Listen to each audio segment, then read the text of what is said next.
السلام علیکم بچوں، کیسے ہیں آپ؟ ٹھیک ہیں؟ آج کی کہانی کا عنوان ہے حاتم طائی کا قتل۔ اسلام آنے سے پہلے جب ہر طرف برائیاں ہی برائیاں تھیں، وہاں کچھ لوگ نیک دل اور خدا پرور بھی تھے۔ ان میں سے ایک حاتم طائی تھا۔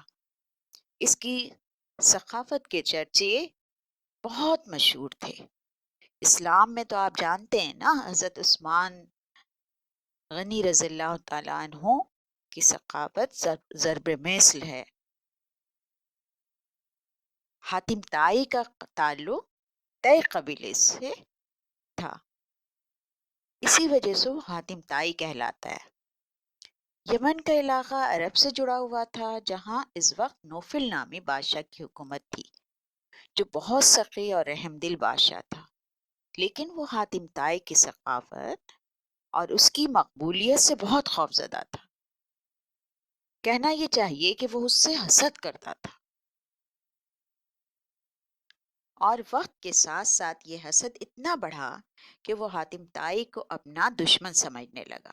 اگر کوئی اس کے سامنے حاتم طائی کا نام بھی لے لیتا تو وہ غضبناک ہو جاتا۔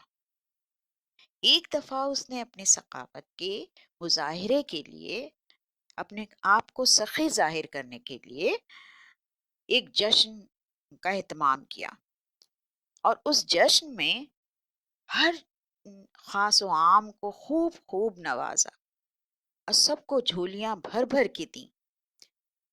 لوگ جانتے تھے کہ بادشاہ کی ثقافت اور دریا دلی محض دکھاوا نہیں ہے، وہ واقعی سخی ہے اور رعایا کا خیال کرنے والا ہے۔ اور ان سے یہ بات بھی نہیں چھپی ہوئی تھی کہ وہ حاتم طائی سے چڑھتا ہے۔ جشن کے دوران کسی نے حاتم طائی کا ذکر چھیڑ دیا، اور پھر بہت سے لوگ کی سخاوت کے قصے سنانے لگے۔ بادشاہ کے لیے یہ صورتحال ناقابل برداشت تھی۔ اسے اندازہ ہو گیا کہ جب تک حاتم طائی زندہ ہے، وہ اپنی تمام تر ثقافت کے باوجود اس جیسی مقبولیت حاصل نہیں کر سکتا ہے۔ اس نے حاتم طائی کو قتل کرنے کا فیصلہ کیا۔ اس طرح کام کے لیے اس نے ایک بہادر اور بااعتماد نوجوان سپاہی عادل کا انتخاب کیا، اور اسے حاتم کا سر لانے کا حکم دیا۔ اسے کہا کہ دیکھو، تم قتل کر کے، حاتم کو قتل کر کے اس کا سر میرے پاس لے کر آؤ، اور اس کے انعام کے طور پہ میں تمہیں بہت نوازوں گا، یہاں تک کہ تمہیں کوتوال بنا دیا جائے گا۔ حاتم طائی کو قتل کرنے کی نیت سے قبیلہ بنی طے کی طرف عادل روانہ ہوا۔ وہ دن رات سفر کرتا ہوا منزل کے قریب پہنچ گیا۔ ابھی وہ بستی سے کچھ ہی دور تھا کہ راستے میں ایک نوجوان ملا۔ وہ بہت متاثر کن شخصیت کا مالک، خوش اخلاق اور خوش مزاج انسان تھا۔ آپ کون ہیں اور کہاں جا رہے ہیں؟ نوجوان نے عادل سے سلام دعا کے بعد پوچھا۔ مسافر ہوں، یمن سے آیا ہوں، رات اسی بستے میں گزارنا چاہتا ہوں، عادل نے جواب دیا۔ وہ سوچ رہا تھا کہ اس نوجوان سے حاتم کے بارے میں معلومات ہو سکتی ہے۔ نوجوان عادل کو مہمان بنا کر گھر لے گیا۔ اچھے اچھے کھانے پکوان، آرام دہ بستر کا انتظام کیا، اور اس کی خوب خاطر مدارت کی۔ اس کے باوجود عادل سے معذرت کی کہ وہ اس کی خاطر خواہ خدمت نہیں کر سکا۔ عادل اس کی مہمان نوازی اور خوش خلقی سے بہت متاثر ہوا۔ صبح ہی صبح بہت اچھا ناشتہ کھانے کے بعد عادل نے میزبان نوجوان سے کہا کہ اب مجھے اجازت دیں۔ میزبان نے کہا ایسی بھی کیا جلدی ہے، 2-4 دن ٹھہر جاتے میرے پاس۔ عادل نے کہا مجھے آپ جیسے مخلص اور محبت کرنے والے دوست کے گھر ٹھہر کر یقیناً خوشی ہوتی، مگر مجھے بہت ضروری کام ہے اس لیے جانا ہوگا۔ میزبان نے پوچھا وہ کام کیا ہے، کیا آپ مجھے بتانا پسند کریں گے؟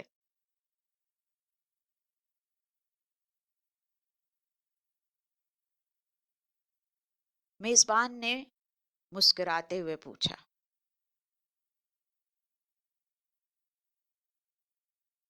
عادل نے کہا کہ مجھے یقین ہے جو راز میں آپ کو بتانے جا رہا ہوں وہ آپ اس کو ہمیشہ محفوظ رکھیں گے اور کسی کو نہیں بتائیں گے۔ نوجوان نے کہا آپ مجھ پہ بھروسہ کر سکتے ہیں۔ عادل نے کہا آپ یقیناً حاتم طائی سے واقف ہوں گے، وہ اپنی ثقافت کی وجہ سے بہت مشہور ہے، لیکن پتہ نہیں میرے بادشاہ سے اس کو کیا دشمنی ہے۔ اس نے میرے بادشاہ نے حکم دیا ہے کہ اس کا سر کاٹ کر کے میرے قدموں میں لے کر آؤ۔ عادل کی بات سن کر نوجوان ہنس پڑا، پھر اس نے نیام سے اپنی تلوار نکالی اور بڑے احترام سے عادل کو پیش کر دی۔ عادل نے اسے حیرت سے دیکھا، یہ کیا ہے؟ اپنی تلوار مجھے کیوں دے رہے ہو؟ تلوار ہی نہیں سر بھی حاضر ہے جناب، نوجوان نے مسکراتے ہوئے کہا۔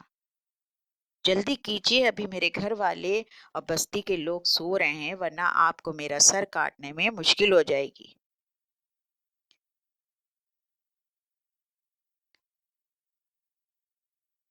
وہ عادل کے سامنے بیٹھ گیا۔ عادل سٹپٹا گیا، مگر مگر مجھے تو حاتم طائی کا سر چاہیے، میں میں ہی حاتم طائی ہوں میرے دوست، نوجوان نے کہا۔ جلدی سے میرا سر کاٹیے اور لے جا کر اپنے بادشاہ کو پیش کر دیجیے۔ عادل اس انکشاف پر حیران ہو کر اچھل پڑا۔ وہ آنکھیں پھاڑے بے یقینی کے عالم میں نوجوان کو دیکھ رہا تھا جو سر جھکائے گھٹنوں کے بل اس کے سامنے بیٹھا ہوا تھا۔ حیرت اور ندامت سے عادل کا برا حال تھا، وہ بدحواس سا ہو گیا۔ پھر وہ کسی غلام کی طرح سر جھکا کر ہاتھ باندھ کر کے حاتم طائی کے سامنے کھڑا ہو گیا اور انتہائی جذباتی انداز میں کہا میں آپ کو قتل نہیں کر سکتا، میں اپنے محسن کو قتل نہیں کر سکتا، میں واپس جا رہا ہوں۔ اور وہ وہاں سے واپس پلٹ آیا۔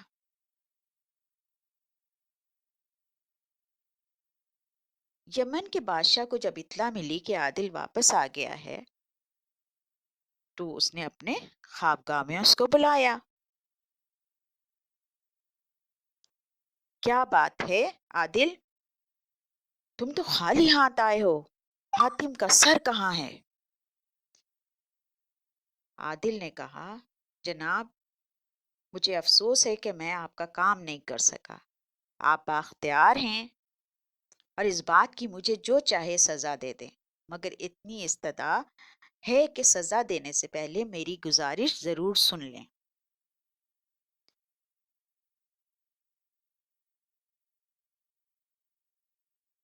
ہاں سناؤ، بادشاہ نے کہا۔ عالیجا میں حاتم طائی سے ملا مگر میں اسے قتل نہیں کر سکا کیونکہ اس نے اپنے بلند اخلاق اور حسن سلوک سے خود مجھے قتل کر دیا۔ پھر اس نے حاتم طائی سے ملاقات، اس کی سخاوت و مہمان نوازی، اپنا سر حوالہ کر دینے تک کے پورے واقعات اس کو سنائے۔ بادشاہ بڑی حیرت اور تعجب سے سب کچھ سنتا رہا۔ عادل کے خاموش ہونے پر اس نے با آواز بلند کہا سخاوت واقعی حاتم طائی ہی کا حق ہے، لوگ اس کے متعلق بالکل صحیح کہتے ہیں۔ پھر بادشاہ نے عادل سے جس انعام و اکرام کا وعدہ کیا تھا اسے پورا کر دیا۔ جانتے ہیں بچوں، بادشاہ سمجھ گیا تھا کہ واقعی حاتم طائی ایک بلند اخلاق کا مالک شخص ہے، مجھے اس کو قتل نہیں کرانا چاہیے۔ اور اس کی آنکھوں پہ جو حسد کی پٹی پڑی ہوئی تھی وہ اتر گئی۔ جانتے ہیں بچوں، حسد بہت بری چیز ہے، وہ انسان کو کہیں کا نہیں رہنے دیتی ہے، یہاں تک کہ قتل جیسے کام بھی کروا لیتی ہے۔ اس لیے ہمیں حسد سے بچنا چاہیے، یہ ایک بہت بڑی برائی ہے۔